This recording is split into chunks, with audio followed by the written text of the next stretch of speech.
You got me, you bastard. Hey guys, Rich with Rich Rebuilds here, and I'm back with another episode with my flooded Tesla Model X story. If this is your first time here and you have absolutely no idea what's going on or what you're looking at, well, neither do I. So let's figure it out together. Hit the subscribe button and watch the first episode in the playlist so you get some more backstory on things. Now, the first episode, we got this Tesla Model X on the forklift, and we got things into the shop to get to work. My apprentice Cam and I, which lasted all of 5 minutes,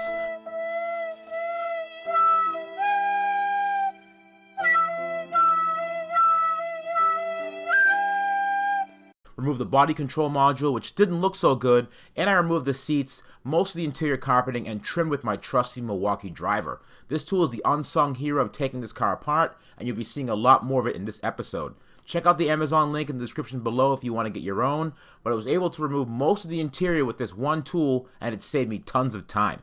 Now, the last video got a lot of attention, and as a result, the previous owner reached out to me and he sent me these photos. The Model X was in a North Carolina flood, and it went from this to this. I asked how long the car was like that for. He said a week and a half, but he did remind me, which I totally forgot to mention in the last video, that it was a P90D, which has 691 horsepower. Yes, 691 horsepower in a minivan shaped like an egg. Well, anyways, back to work. Today's goal is to remove the charger located at the rear quarter panel of the car, which is a complete pain in the ass to remove. Now, it's important to remove the chargers because, well, high voltage goes through it, and if there's water inside while I energize the car, then I'm also going to show you what's inside the charging system of a Tesla Model X, and the differences between a 72 amp charger that was pulled from a wrecked Model X and the 48 amp charger from this car. The service center says it can't be upgraded. It can, but I definitely see why they said it couldn't. Let's get to work.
You know this is a bitch to get out, right? Oh, might as well swap. Yeah. Find your dreams come true.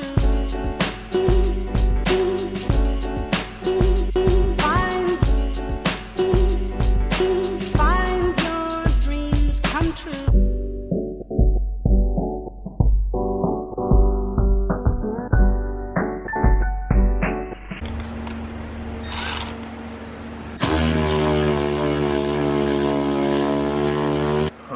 Sweetheart, this is definitely good. Yeah, I think it's your real money on this one. I think it's good too. Yeah. But I mean, you know, guys. It's good. So that clip just buzzes out. Clip. There's a ground there.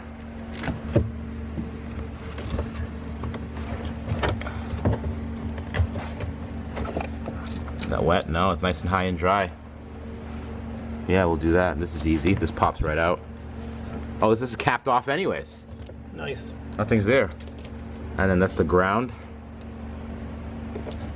This is easy. But there's another coolant at the bottom. And there's more high voltage wires right down here. Battery. So So yeah, another ground. Oh no, this will all come out in one piece. But then we have to cap this. Do you have something to squeeze that with?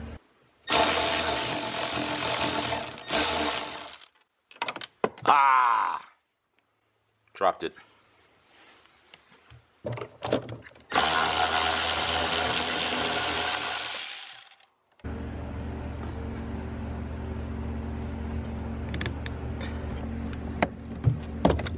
Nice.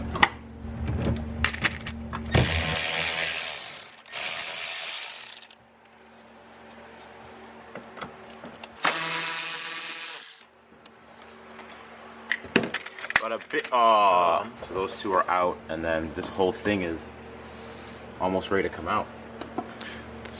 Yeah, this thing is heavy as hell, but it's almost ready. Sweet. And we gotta look behind here and see.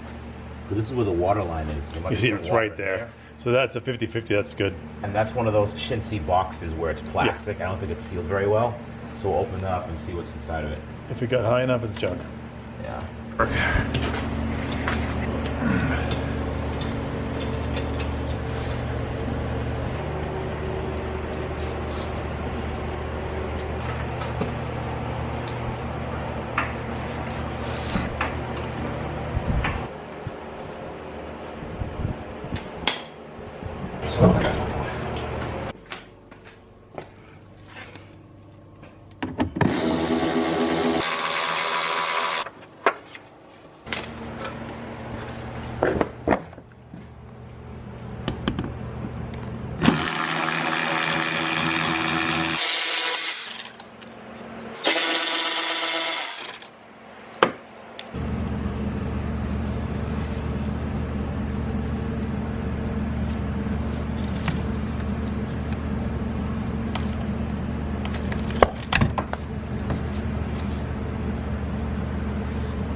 No more warranty.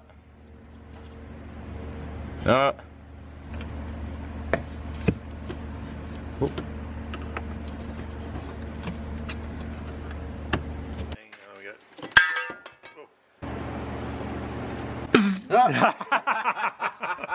You got me, you bastard.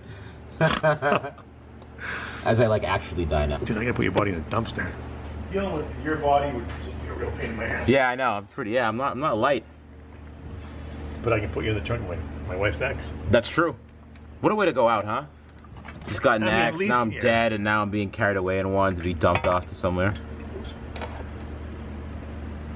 And 400 volts. We get 0. Right? Yeah.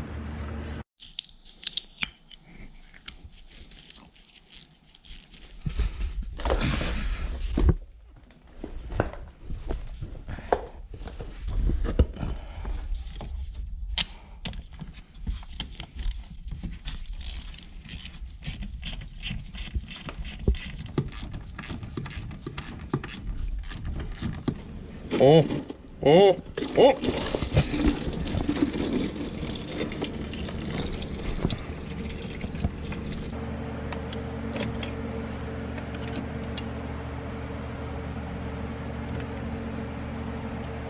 Little dampness in there, buddy. I don't know, man. Well, there goes that screw. This is the back one. This only fits in one way. That's good to know. Okay. But right down here is that bracket. See it? Can you see it? The camera? Yeah. There's another bracket. So now it's fully removed, I hope, unless there's a fifth bracket.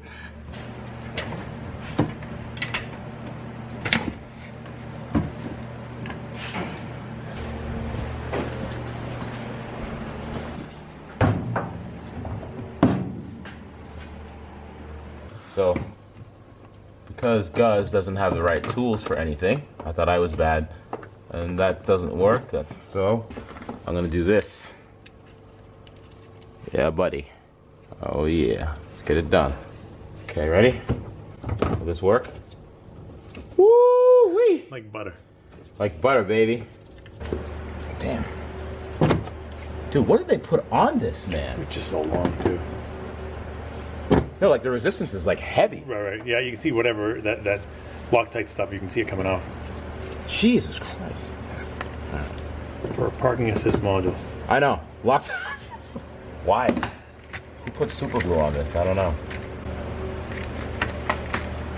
All right.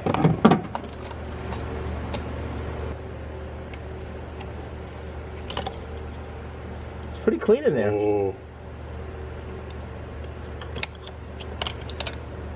It's clean. Looks the clean. outside's dirty, but it's clean. Almost want to open it, It's so close. but I don't really care that much. Yeah.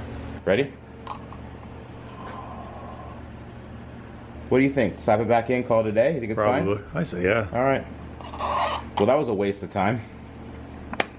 But no, better Better than doing it later. Imagine doing it later. Exactly. I'm doing that shit later. All right. We're good.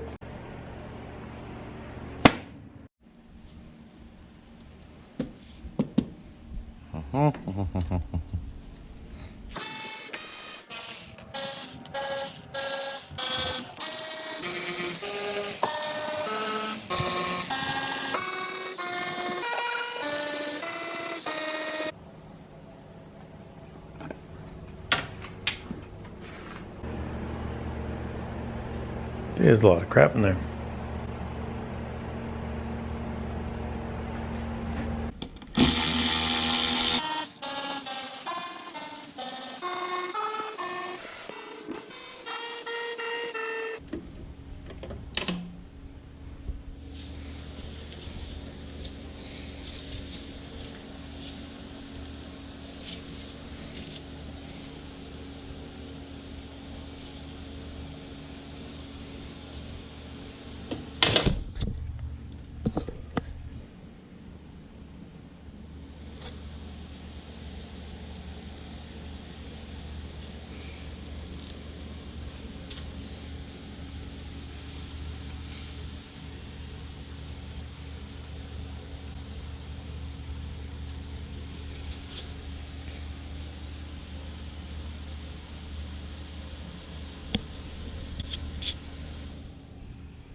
Well, boys and girls, it turns out there was absolutely no traces of water in the charger of the vehicle, which means I'm going to be buttoning it back up and installing it back into the car.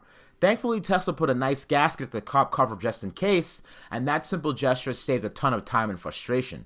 However, I will say that having the coolant line and logic connector directly behind the driver's rear wheel is an interesting choice. There's no metal plate covering it or shield, so if the person drives over something or an object gets kicked up in the road, it risks severing the line and connector, rendering the car undrivable. But you know what? That's just my opinion. I'm not an engineer, and I'm sure they did it for some reason. They've also made several improvements from the Generation 1 charger that I installed in my 2013 car. The Generation 1 charger didn't have the same seals that the newer generation chargers do, and as a result, here's what the last charger on the inside of my old car looked like. Thanks for watching, everyone. Next episode, you'll see me actually try to repair the destroyed parts I removed, and also get into the car and look for my assistant cam, which I haven't seen in a long time. Don't forget to subscribe, and I'll see you guys soon.